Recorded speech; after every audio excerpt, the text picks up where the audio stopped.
Well, I'm pleased that the Parliament has taken another step forward in equality legislation with a very decisive vote in favour of this bill of a margin of 2-1.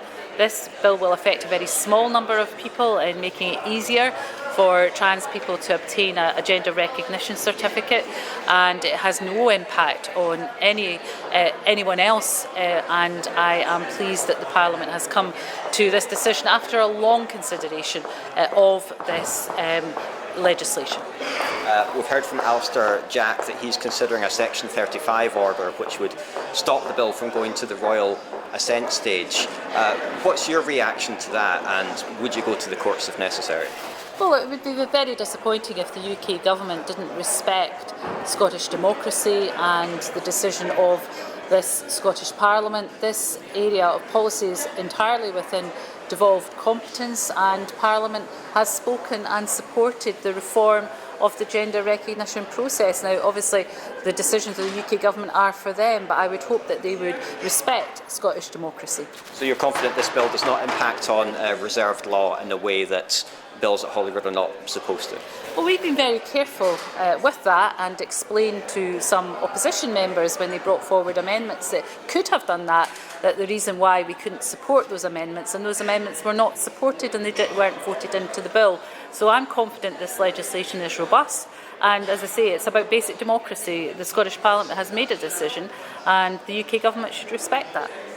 In terms of the debate itself, first of all, the fact it went on for so long, for the past 3 days, I mean, whatever side of the debate you're on, do you think this has been a good advert for Scottish democracy?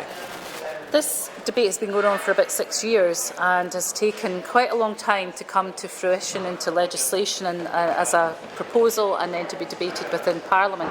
It was introduced in March and it has gone through the same processes as any other piece of legislation.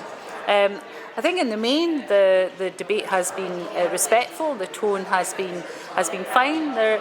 I think there has been a bit of filibustering to try and delay proceedings, which I think was unfortunate, but ultimately Parliament was always going to make a decision, and it has made a decision, and that decision is overwhelming. I know the First Minister also had concerns about other MSPs filibustering, as she and you put it. Is this something that you would want to raise with the presiding officer and stop from happening again? Is it a worry that these tactics might be used again?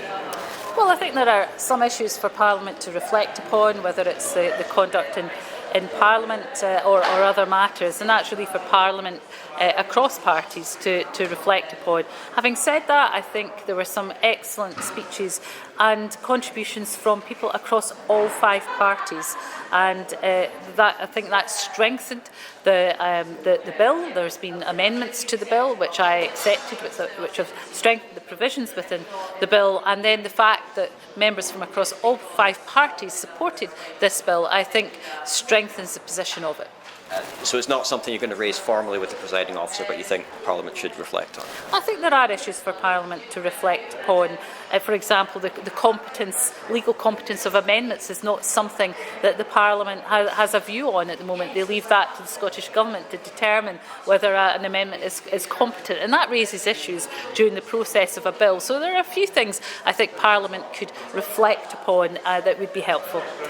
Just lastly, have you spoken to anyone in the trans community, and what would your message be to the trans community this evening?